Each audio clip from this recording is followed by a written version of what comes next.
जय हिंद। आज আমরা নবম শ্রেণীর জীবন বিজ্ঞানের জীবনতার বৈচিত্র্য এই চ্যাপ্টারের প্রাণী রাজ্যের শ্রেণীবিন্যাস নিয়ে আলোচনা করব। আমরা শ্রেণীবিন্যাস তো শুরু করেছি, বেশ কয়েকটা ভিডিও হয়ে গেল। যারা আগের ভিডিওগুলো দেখোনি একটু দেখে নিও, কেমন? তো আজকে আমরা মোটামুটি শেষের দিকে চলে এসেছি। আজকে আমরা দেখি যে প্রাণী রাজ্যকে আমরা ভাগ করেছিলাম দুভাগে, একটা নন কর্ডাটা, একটা কর্ডাটা। কর্ডাটা পর্বের মধ্যে আমরা তিনটে উপপর্ব পেয়েছিলাম। একটা হচ্ছে ইউরোকর্ডাটা, একটা হচ্ছে সেফালোকর্ডাটা, আর একটা হচ্ছে ভার্টিব্রাটা। জাস্ট এর আগের ভিডিওতে আমরা ইউরোকর্ডাটা এবং সেফালোকর্ডাটা নিয়ে আলোচনা করেছি। আজকে আমরা মেনলি এই ভার্টিব্রাটা নিয়ে আলোচনা করব, ঠিক আছে? তো ভার্টিব্রাটা কি? ভার্টিব্রাটা হচ্ছে কর্ডাটা পর্বেরই একটা উপপর্ব, হচ্ছে ভার্টিব্রাটা। তো এই ভার্টিব্রাটা পর্বের বৈশিষ্ট্য কি আগে দেখে নিই। ভার্টিব্রাটা পর্বের বৈশিষ্ট্য কি? ভার্টিব্রাটার বৈশিষ্ট্য দেখবো আমরা এখন। তো ভার্টিব্রাটা কি হয়, যে নোটোকর্ড যেটা ছিল ভ্রূণ অবস্থায়, সেই নোটোকর্ডটা কিসে পরিণত হয় বা প্রতিস্থাপিত হয়? মেরুদণ্ডে। তাহলে বলতে পারি ভ্রূণ অবস্থায় নোটোকর্ড, মেরুদণ্ড পরিণত অবস্থায় মেরুদণ্ড দ্বারা প্রতিস্থাপিত হয়। ফার্স্ট পয়েন্ট, ঠিক আছে? এই পর্বের প্রাণীদের, ভার্টিব্রাটা পর্বের প্রাণীদের ভ্রূণ অবস্থায় নোটোকর্ড, পরিণত অবস্থায় মেরুদণ্ড দ্বারা প্রতিস্থাপিত হয়। মানে নোটোকর্ড মেরুদণ্ডে পরিণত হয় আস্তে আস্তে, মানে পরিণত অবস্থায়। ভ্রূণ অবস্থায় ছিল নোটোকর্ড, পরিণত অবস্থায় মেরুদণ্ড। তাহলে পয়েন্ট আবার বলি, ভ্রূণ অবস্থায় নোটোকর্ড থাকলেও পরিণত অবস্থায় এটা মেরুদণ্ডে পরিণত হয়। আর কি? নার্ভ কর্ডটা মস্তিষ্ক এবং সুষুম্নাকাণ্ডে পরিবর্তিত হয়। নোটোকর্ড গেল, নার্ভ কর্ড, মস্তিষ্ক আর সুষুম্নাকাণ্ড। এটা হচ্ছে ভার্টিব্রাটার বৈশিষ্ট্য। আর কি বলবো? আর এদের মস্তিষ্কটা করটি দ্বারা, মস্তিষ্ক করটি দ্বারা আবৃত। দেখো এখানে কতগুলো ভাষা আছে। হেড মানে মাথা, ব্রেন মানে মাথা বলি, কিন্তু ব্রেন মানে কি? ব্রেন মানে অ্যাকচুয়ালি মাথার যে মানে ব্রেন ঘিলু, তাকে আমরা বলছি ব্রেন। আবার বলি স্কাল মানে মাথা বলি। স্কাল মানে হচ্ছে খুলিটা, মাথার যে খুলি, তাকে আমরা বলছি স্কাল, ঠিক আছে? এটাকে আমরা বলছি ব্রেন, মানে যেটা ঘিলু বলছি সেটাকে ব্রেন বলছি। আর এটাকে বলছি মাথা, হেড। হেড মানে হচ্ছে মাথা। তো এই যে করটি দ্বারা আবৃত থাকে, করটি অ্যাকচুয়ালি কি বলবো, করটিকে বলা হয় ক্রেনিয়াম। ক্রেনিয়াম, এই জন্য একে অনেক সময় ক্রেনিয়েটাও বলা হয়। ভার্টিব্রাটাকে ক্রেনিয়েটাও বলা হয়, যেহেতু ক্রেনিয়াম থাকে এই জন্য ক্রেনিয়েটাও বলা হয়।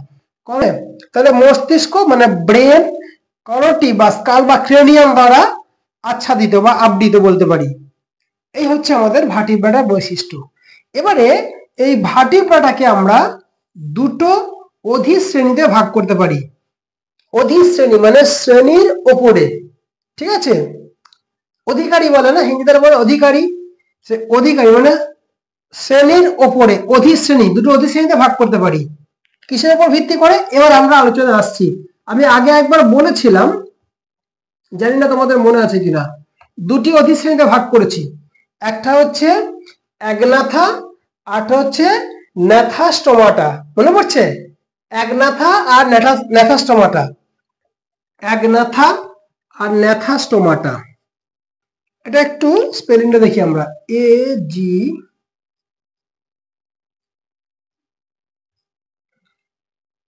অ্যাগনাথা। এটা কিসের উপর ভিত্তি করে ভাগটা করা হয়েছে? দেখো এই যে এখানে কথা বলছি না, ন্যাথোস,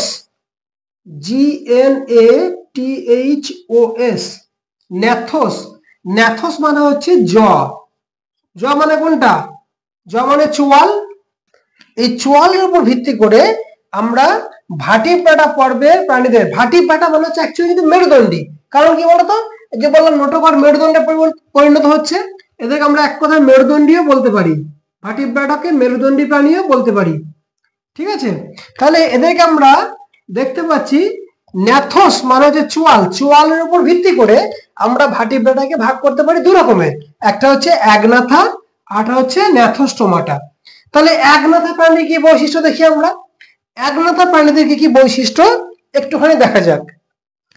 আমরা ভার্টিব্রাটাকে অমিট করে দিয়ে এবারে কি বললাম, একনাথা, একনাথা পর্বের প্রাণীদের কি আছে, ফার্স্ট পয়েন্ট কি আসবে, Agnatha, a means absent, absent of gnathos, that means ন্যাথোসের absent মানে চোয়ালে অনুপস্থিতি, ঠিক আছে। তাহলে এই পর্বের প্রাণীদের কোনো চোয়াল থাকে না, ঠিক আছে, চোয়াল থাকে না, চোয়াল মানে জয় আমাদের যেমন যে আমরা চেবাই যে সেরকম কোনো চোয়াল থাকে না, তার মানে এই পর্বের প্রাণীদের চোয়াল থাকে না। মুখ ছিদ্রটা হচ্ছে গোলাকার, মুখছিদ্র গোলাকার চোষক যুক্ত, মানে জাস্ট এরকম প্রাণীটা হবে চোষক যুক্ত, মুখছিদ্রটা এরকম গোলাকার হবে, ঠিক আছে। এই পর্বের প্রাণীদের মুখছিদ্রটা হচ্ছে গোলাকার এবং চোষক যুক্ত। আর এদের মধ্যে কোনো বহিঃকঙ্কাল থাকে না, কি বললাম, বহিঃকঙ্কাল থাকে না। এদের দেহে কোনো আঁশ থাকে না, আঁশবিহীন। আর একটা জিনিস দেখে নি, সেটা আমরা জানি, দেখো দুটো হাত মানে দুটো নাক, নাসারন্ধ্র, দুটো চোখ, দুটো কান, আমাদের এগুলো কি যুগ্ম, জোড়ায় জোড়ায় থাকে। এদের দেহে কিন্তু কোনো যুগ্ম উপাঙ্গ থাকে না, ঠিক আছে, কি বলবো, যুগ্ম উপাঙ্গ থাকে না। এই হচ্ছে আমাদের একনাথার বৈশিষ্ট্য। মেনলি একনাথার মধ্যে কিন্তু মেন পয়েন্ট যেটা, সেটা হচ্ছে এদের মুখছিদ্রে কোনো চোয়াল থাকে না, চোষক যুক্ত, মুখছিদ্রটা চোষক যুক্ত। ওকে, তাহলে উদাহরণ কি হবে, উদাহরণ হবে হচ্ছে হ্যাগফিশ, হ্যাগফিশ, ল্যাম্প্রে ইত্যাদি, এইগুলো হচ্ছে তোমার একনাথার বৈশিষ্ট্য। হয়েছে, তাহলে আমরা আগের ক্লাসে তো হিরো করাটা পেয়েছি, সেফালো করাটা পেয়েছি, ভার্টিব্রাটার মধ্যে একনাথাও পেলাম।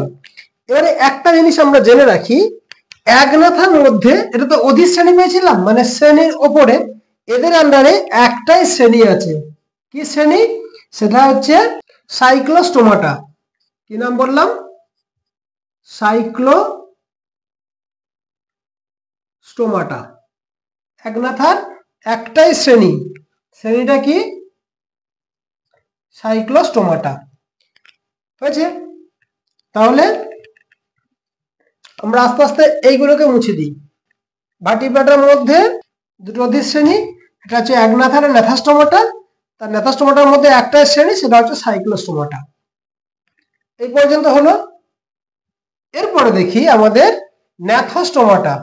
ন্যাথোস্টোমাটা, ন্যাথোস মানে কি বললাম স্যার, ন্যাথোস মানে হচ্ছে চোয়াল।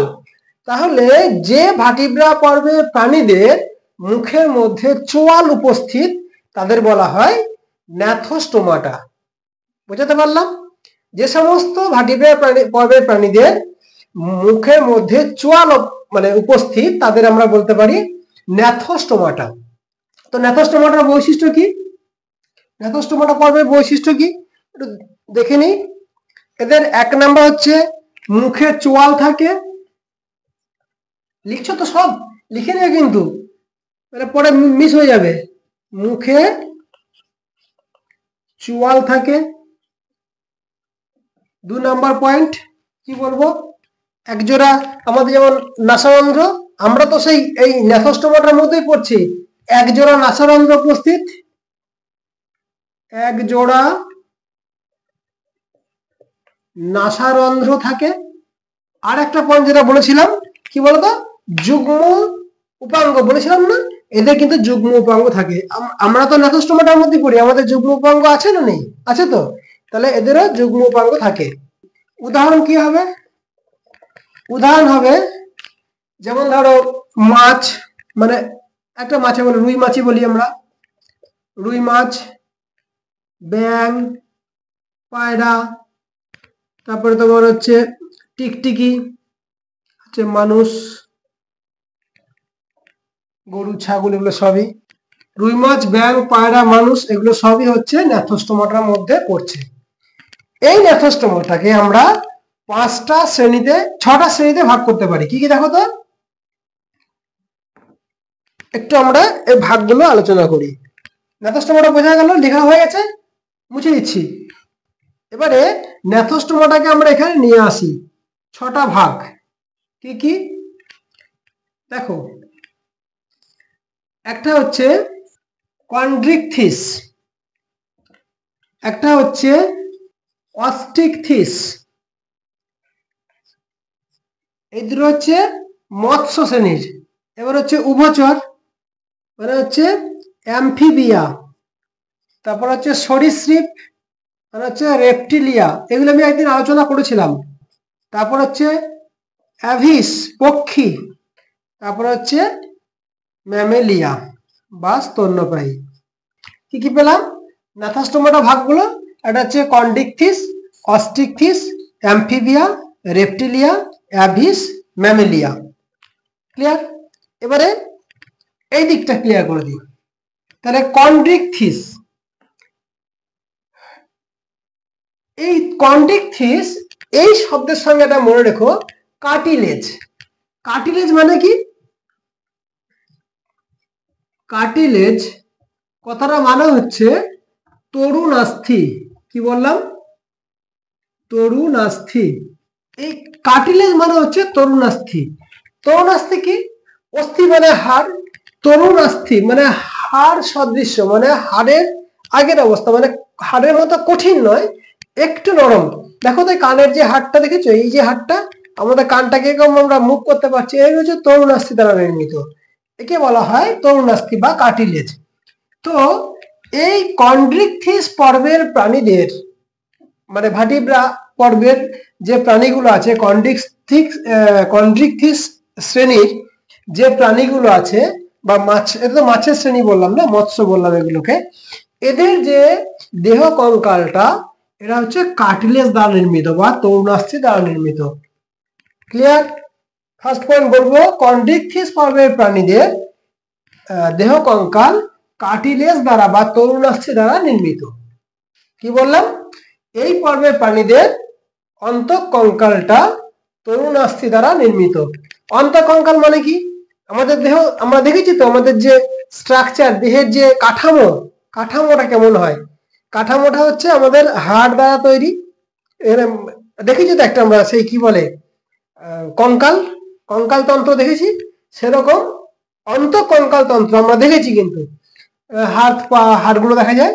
তেমনি এদের যে অন্তঃকঙ্কাল, যে এই পর্বের প্রাণীদের যে অন্তঃকঙ্কাল, সেটা হচ্ছে তরুণাস্থি দ্বারা নির্মিত। আর এদের দেহে, সেকেন্ড পয়েন্ট বলি, এদের দেহে একটা আঁশ থাকে। আঁশটা খুবই সূক্ষ্ম, আণুবীক্ষণিক আঁশ।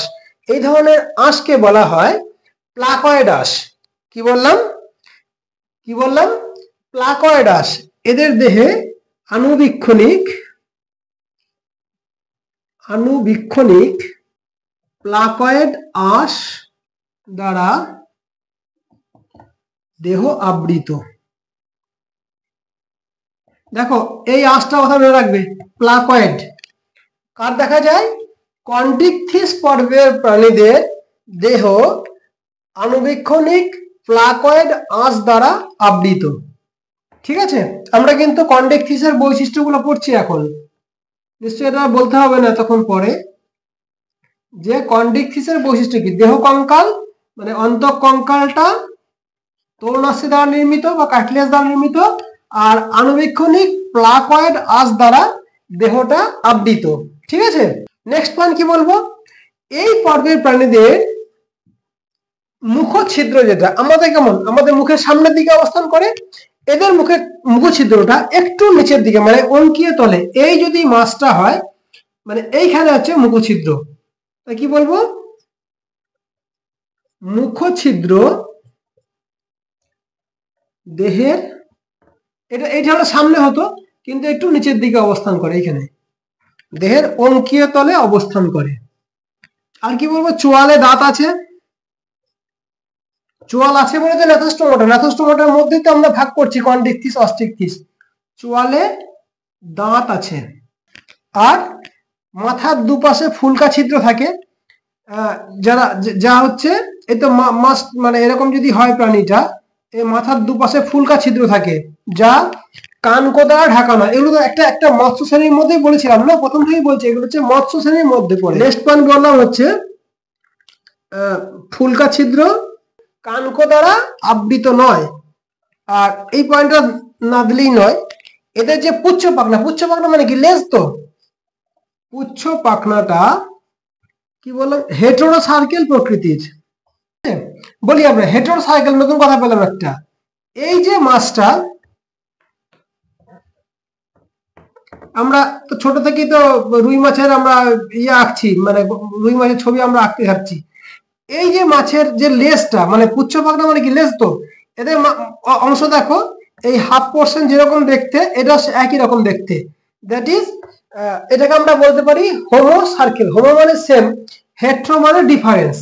ঠিক আছে, পুচ্ছ পাখনা একই রকম দেখতে, মানে দুটো পার্টই একই রকম দেখতে। যেখানে এই এই মাছের ক্ষেত্রে দেখবো আমরা পুচ্ছ পাখনাটা হয়তো একটা বড় একটা ছোট, একে বলা হয় হেট্রো সার্কেল প্রকৃতির। কাদের না, কন্ড্রিকথিস পর্বের প্রাণীদের পুচ্ছ পাখনাটা হেট্রো সার্কেল প্রকৃতির। আর এরপরে অস্টিথিস আসবো, কত সোজা দেখো আসবে এরপরে। উদাহরণ কি হবে? উদাহরণ হবে হাঙ্গর, শঙ্কর মাছ, হাঙ্গর শঙ্কর মাছ, ইলেকট্রিক রে। এই সমস্ত মাছগুলো হচ্ছে আমার, এই প্রাণীগুলো হচ্ছে আমাদের কন্ড্রিকথিস পর্বের অন্তর্গত।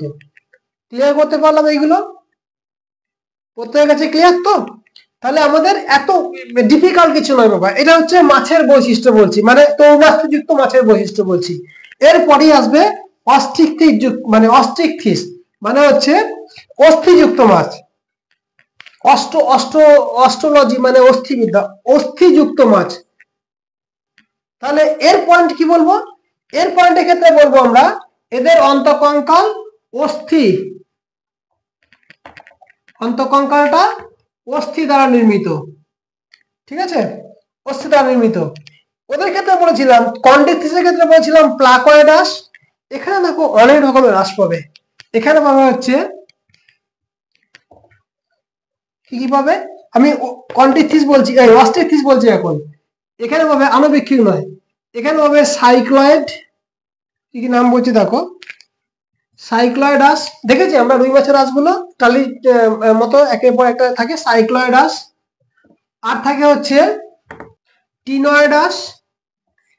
এটা একটা বিশেষ ধরনের, মানে তুমি কই মাছের আঁশ দেখবে আর এদের আঁশ দেখবে, দুটো দেখলেই বুঝতে পারবে। কই মাছের যে আঁশটা থাকে টিনয়েড প্রকৃতির আঁশ, সাইক্লয়েডাস, টিনয়েডাস বা গ্যানয়েডাস আঁশ দ্বারা আবৃত।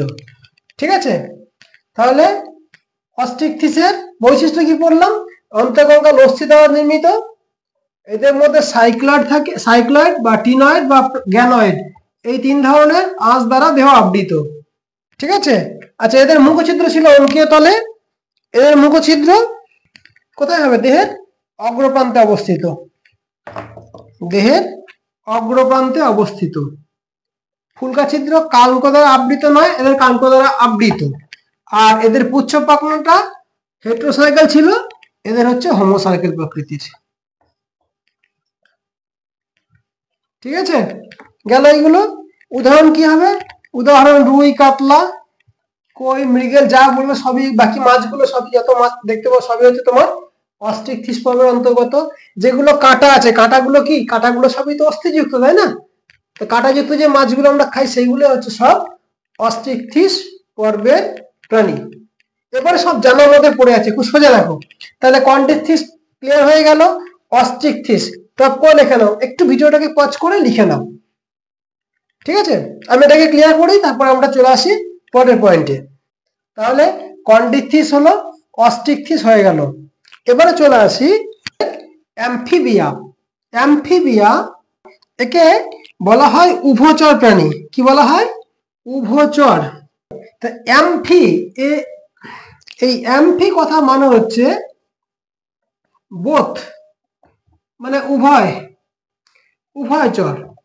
মানে কি হয়, কখন কোথায় হয় না, এদের যে লার্ভা দশাটা থাকে না, লার্ভা দশা, উভয় মানে কি, জলে এবং স্থলে উভয় স্থানে বসবাস করে যে সমস্ত জীবেরা, তাদের বলা হয় উভচর জীব, মানে উভয়চর বা উভচর জীব। কাদের বলা হয়? যারা জলে এবং স্থলে উভয় জায়গাতেই বসবাস করে। তো দেখা যাক এই অ্যাম্ফিবিয়া পরের প্রাণীদের লার্ভা দশাটা জলে অতিবাহিত হয়। কোথায় হয়? লার্ভা দশাটা জলে অতিবাহিত হয়। ফার্স্ট পয়েন্ট কি পাচ্ছি? বৈশিষ্ট্য বলতে গেলে এই পর্বের প্রাণীদের লার্ভা দশা জলে এবং পূর্ণাঙ্গ দশাটা স্থলে অতিবাহিত হয়। নেক্সট পয়েন্ট, মানে আমরা অ্যাম্ফিবিয়া পড়ছি তো, নেক্সট পয়েন্ট, এই পর্বের প্রাণীদের ত্বকগুলো হয় সিক্ত। সিক্ত মানে কি? ভেজা, সিক্ত প্রকৃতির। ত্বক হয় সিক্ত, নগ্ন, আর হচ্ছে গ্রন্থিময়। ঠিক আছে? অ্যাম্ফিবিয়া পরের প্রাণীদের ত্বক হচ্ছে সিক্ত, নগ্ন আর গ্রন্থিময়। তাকে আমাদের গ্রন্থি থাকতে পারে, আমাদেরও তো আছে, আমাদের সেটা পরে আসছে আমাদেরটা। এই অ্যাম্ফিবিয়া পরের প্রাণীদের ত্বক হচ্ছে সিক্ত, নগ্ন, গ্রন্থিময়। নেক্সট পয়েন্ট, এদের অগ্রপদে 4টি আঙ্গুল, 4টি, এবং পশ্চাৎ পদে 5টি। এখানে একটা কথা উল্লেখ করবে, নখরবিহীন আঙ্গুল থাকে। নখরবিহীন আঙ্গুল থাকে। আমাদের যেমন আঙ্গুলের নখ থাকে, এতে কিন্তু নখরবিহীন আঙ্গুল থাকে। কাদের? উভচরদের। আরেকটা কথা বলি, এদের হৃৎপিণ্ডের গঠন যদি দেখি আমরা, উভচরের ক্ষেত্রে, তখন দেখবো হৃৎপিণ্ডের মধ্যে কি থাকে বলতো? দুটো অলিন্দ থাকে আর দুটো নীলা থাকে। তো এই উভচরের হৃৎপিণ্ডে দেখবো আমরা দুটো অলিন্দ এবং একটি নিলয় থাকে। দুটো ওপরে কি বলা হয়? অলিন্দ বা অরিকেল। এটা অলিন্দ, এটা অলিন্দ, একটা নিলয়। তার মানে হৃৎপিণ্ডে 3টে প্রকোষ্ঠ যুক্ত। এদের হৃৎপিণ্ডে 2টি অলিন্দ ও একটি নিলয় থাকে।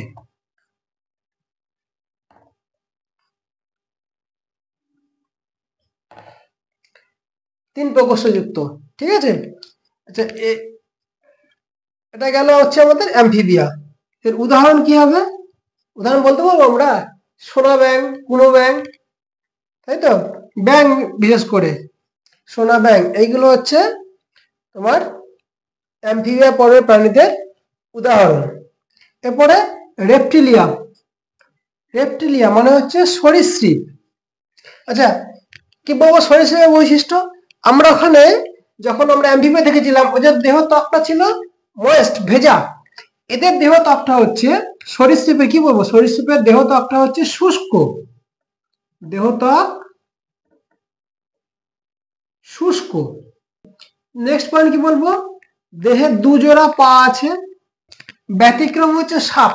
সাপ বাদে বাকি সবারই 2 জোড়া পা আছে। হয়তো সাপেরও কোনো এক সময় ছিল, এটা বড় হয়ে পড়বে, অভিযোজনের জন্য হয়তো তাদের এটা চলে গেছে। যাই হোক, এটা লিখবে, দেহে 2 জোড়া পা থাকে এবং প্রতি পায়ে ওখানে কটা ছিলাম? 4টে আর 5টা পেয়েছিলাম। প্রতি পায়ে এখানে 5টি করে আঙ্গুল থাকে। প্রতি পায়ে 5টি করে আঙ্গুল থাকে। 5টি আঙ্গুল থাকে এবং নখরযুক্ত। আঙ্গুলগুলি অ্যাম্ফিবিয়া পড়েছিলাম নখরবিহীন, রেপটিলিয়ায় পড়লাম আঙ্গুলগুলি হচ্ছে নখরযুক্ত। ঠিক আছে? ওদের ছিল নখরবিহীন, এদের হচ্ছে নখরযুক্ত, নখ আছে। নেক্সট পয়েন্ট কি বলবো? দেহ ত্বকটা শুষ্ক বললাম, 2 জোড়া পা আছে, প্রতি পায়ে 5টি করে আঙ্গুল থাকে, আঙ্গুলগুলি নখরযুক্ত হয়। আর এদের হৃৎপিণ্ডের গঠন যদি দেখি আমরা, এদের হৃৎপিণ্ডটা হবে কিরকম ছিল? ওপরে গুলো অলিন্দ, এরকম 2টো অলিন্দ ছিল, একটা নিলয় ছিল। কার ক্ষেত্রে? উভচরের ক্ষেত্রে। এদের ক্ষেত্রে আমাদের সরীসৃপের ক্ষেত্রে কি দেখবো? সরীসৃপের ক্ষেত্রে কি দেখবো? 2টো অলিন্দ আছে, একটা অলিন্দ, আর এর নিলয়টা হবে অর্ধবিভক্ত। ঠিক আছে? মানে এখানে সম্পূর্ণ বিভক্ত নয়, অর্ধবিভক্ত নিলয়। ঠিক আছে? তার মানে এদের হৃৎপিণ্ডটা দুটি অলিন্দ ও একটি অর্ধ বিভক্ত নিলয় নিয়ে গঠিত। আর এদের এদের অবসারণী ছিদ্রটা দেহের সঙ্গে আড়াআড়িভাবে অবস্থান করে। অবসারণী ছিদ্র দেহের সাথে আড়াআড়িভাবে অবস্থিত। আড়াআড়িভাবে অবস্থিত। কি হবে? উদাহরণ, সাপ, টিকটিকি, গিরগিটি, এগুলো সব হচ্ছে তোমার রেপটিলিয়া বা সরীসৃপ পর্বের প্রাণী। মনে থাকবে? টপ করে লিখে নাও। এরপরে হচ্ছে অ্যাভিস। অ্যাভিস মানে হচ্ছে পক্ষী। কি বললাম? পক্ষী, বার্ড। ঠিক আছে? কি বলবো?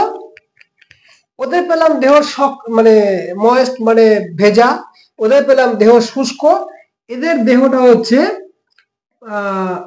পালক দ্বারা আবৃত। অ্যাভিসের দেহ পালক দ্বারা আবৃত। কি দ্বারা? পালক দ্বারা আবৃত। পাখি দেখেছি? পাখির কি থাকে? পালক থাকে না? পাখির দেহ পালক দ্বারা আবৃত। আর 2 নম্বর হচ্ছে অগ্রপদ। এগুলো সবই আমরা আগে জানি। অগ্রপদ ডানায় রূপান্তরিত। অগ্রপদ ডানায় রূপান্তরিত হয়েছে। ঠিক আছে? আর চোয়াল চঞ্চুতে রূপান্তরিত বা পরিণত হয়েছে। চোয়ালটা চঞ্চুতে রূপান্তরিত হয়েছে। চোয়াল দাঁতবিহীন, তাই তো? চোয়াল দাঁতবিহীন। এদের হাড়গুলো, অস্থিগুলো হালকা বায়ুপূর্ণ, তাই না? স্পঞ্জি টাইপের, স্পঞ্জি। এদের অস্থি হচ্ছে হালকা বায়ুপূর্ণ এবং স্পঞ্জি প্রকৃতির। আর এই পয়েন্টে থাকে এদের স্টার্নামটা। স্টার্নাম মানে কি? বুকের যে হাড়টা, এটাকে বলা হয় স্টার্নাম। ঠিক আছে? আমাদের যে 206টা হাড় আছে না, প্রত্যেকটা হাড়ের নাম আছে। ঠিক আছে? যেমন হচ্ছে আমরা জানি হিউমেরাস, রেডিয়াস, আলনা, এগুলো রিব বা পাঁজর বলা হয়, এটাকে বলা হয় স্টার্নাম। এদিকে ক্ল্যাভিকেল, স্ক্যাপুলা আছে এরকম। তো এই স্টার্নাম মানে বুকের অস্থিটা, যেটা স্টার্নাম, এই অস্থিটার নাম হচ্ছে স্টার্নাম। স্টার্নাম কিল অস্থিতে রূপান্তরিত। কিল অস্থিতে রূপান্তরিত হয়েছে। ঠিক আছে? উদাহরণ কি হবে? পায়রা, রাজহাঁস, উট পাখি, এটা সব হচ্ছে পক্ষী শ্রেণীর উদাহরণ। ঠিক আছে? লাস্ট কে রইল? লাস্ট হচ্ছে সর্বোৎকৃষ্ট, যেটা হচ্ছে আমাদের ম্যামেলিয়া বা স্তন্যপায়ী। এটাকে এবার উপরে নিয়ে আসি আমরা। কি পড়বো? ম্যামেলিয়া। বাংলা হচ্ছে স্তন্যপায়ী। আমরা তো পড়েছি না, যে সমস্ত প্রাণীরা মাতৃ স্তনদুগ্ধ পান করে তাদের বলা হয় স্তন্যপায়ী প্রাণী। এই পর্বের প্রাণীদের কি বৈশিষ্ট্য দেখি। এখানে পেলাম আমরা অ্যাম্ফিবিয়ার ক্ষেত্রে দেহ হচ্ছে সিক্ত বা ময়েস্ট। রেপটিলিয়ার ক্ষেত্রে পেলাম হচ্ছে দেহত্বক শুষ্ক। অ্যাভিসের ক্ষেত্রে পেলাম পালকে রূপান্তরিত, আর পালক দ্বারা আচ্ছাদিত। আর ম্যামেলিয়ার ক্ষেত্রে কি পাবো? ম্যামেলিয়ার ক্ষেত্রে পাবো দেহ হচ্ছে লোম দ্বারা আবৃত। দেহ লোম দ্বারা আবৃত। আর ত্বকের মধ্যে ত্বকে গ্রন্থি থাকে। ঘর্মগ্রন্থি থাকে না? ঘর্মগ্রন্থি, শিবাগ্রন্থি থাকে না আমাদের? আমরা তো ম্যামেলিয়ার মধ্যেই পড়ছি। আচ্ছা, বাঘ, গরু, ছাগল সবই তো তোমার এই ম্যামেলিয়ার মধ্যেই পড়ছে। এদের দেহ লোম দ্বারা আবৃত নয়? আমাদের কি দেহে লোম নেই? দেহ লোম দ্বারা আবৃত। আর ত্বকের মধ্যে ঘর্মগ্রন্থি, সিবেসিয়াস গ্রন্থি থাকে। নেক্সট পয়েন্ট কি বলবো? এদের কর্ণছত্র, এটা কি বলা হয়? কর্ণছত্র বা পিনা। কর্ণছত্র বা পিনা থাকে। আর মেন যেটা স্তন্যপায়ী, স্তনগ্রন্থি থাকে। এই পর্বের প্রাণীদের বা এদের স্তন গ্রন্থি থাকে। ঠিক আছে, স্তনগ্রন্থি, কর্ণছত্র, ঘর্মগ্রন্থি, সিবেসিয়াস গ্রন্থি, লোম দ্বারা আবৃত, প্রত্যেকটি পয়েন্ট ইম্পর্টেন্ট। এদের স্তনগ্রন্থি থাকে, যে কারণে এদেরকে স্তন্যপায়ী বলা হয়। আর এদের শাবক স্তন পান করে, সদ্যজাত মানে শাবক স্তন পান করে। আর কি, আর হচ্ছে আমাদের যেমন এই যে বক্ষ গহ্বর, মানে যদি আমাদের বডিটা এই হয়, উপরের অংশ বলা হয় বক্ষ গহ্বর, নিচের অংশটা বলা হয় উদর গহ্বর। ঠিক আছে, এর মাঝখানে থাকে মধ্যচ্ছদা বা ডায়াফ্রাম। কি বলা হয়? মধ্যচ্ছদা। ছদা মানে পর্দা। এই উদর গহ্বর এবং বক্ষ গহ্বরের মাঝে মধ্যচ্ছদা থাকে, এই পয়েন্টটা দিতে হবে কিন্তু। উদর গহ্বর ও বক্ষ গহ্বরের মাঝে মধ্যচ্ছদা থাকে। নেক্সট পয়েন্ট কি দেবো? নেক্সট পয়েন্ট দেবো হৃৎপিণ্ড কথাটা বলি এবারে। হৃৎপিণ্ড আমরা উভচরে পেলাম। আচ্ছা, মৎস্য বলিনি, মৎস্য দুটো হৃৎপিণ্ড থাকে, দুটো প্রকোষ্ঠ থাকে হৃৎপিণ্ডে, একটা অলিন্দ একটা নিলয়। উভচরে থাকলো দুটো হৃৎপিণ্ড একটা নিলয়। সরীসৃপে থাকলো দুটো অলিন্দ একটা অর্ধবিভক্ত নিলয়। পক্ষীতে থাকলো দুটো অলিন্দ দুটো নিলয়। আর স্তন্যপায়ীতে দুটো অলিন্দ দুটো নিলয়। ঠিক আছে, হৃৎপিণ্ড দুটি অলিন্দ ও দুটি হৃৎপিণ্ডে দুটি অলিন্দ দুটি নিলয় থাকে। সবকিছু এখানে সম্পূর্ণ, তাই তো? তাহলে উদাহরণ কি হবে? মানুষ, গরু, ছাগল, এই হচ্ছে আমাদের ম্যামেলিয়া বা স্তন্যপায়ী প্রাণী জানলাম আমরা। শুধু এইগুলো দেবো কেন? একটু হাতি দিই, বাঘ দিই, গিনিপিগ আছে গিনিপিগ দিই, হয়েছে? এইগুলো হচ্ছে আমাদের স্তন্যপায়ী প্রাণীর উদাহরণ। আজকে আমি মোটামুটি এই প্রথম চ্যাপ্টার জীবনতার বৈচিত্র্য, এই চ্যাপ্টার শেষ হলো। এরপরে আবার নতুন শুরু করব অন্য কিছু। দেখা হবে পরের ক্লাসে। সে পর্যন্ত তোমরা সবাই ভালো থেকো। আজকের ক্লাসে এ পর্যন্তই। জয় হিন্দ।